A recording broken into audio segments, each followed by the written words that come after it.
Samantala, komosyon po sa kalutan sa San Jacinto, nilinaw. Naging kapistahan po sa bayan, generally peaceful sa kabila po ng nasabing insidente. Para sa detalye ng balitang yan, kasama natin Idol Denise Brillante. 104.7 IFM. Report!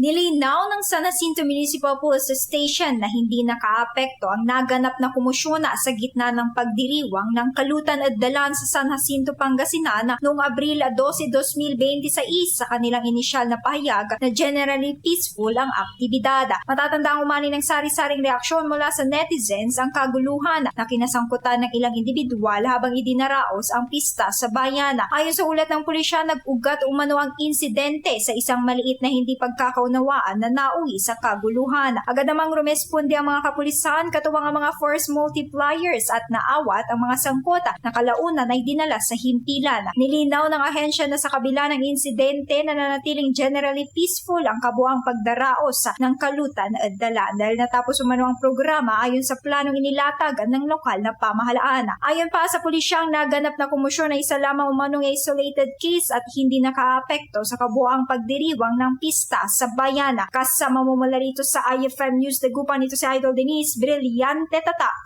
IFM IFM News. IFM News.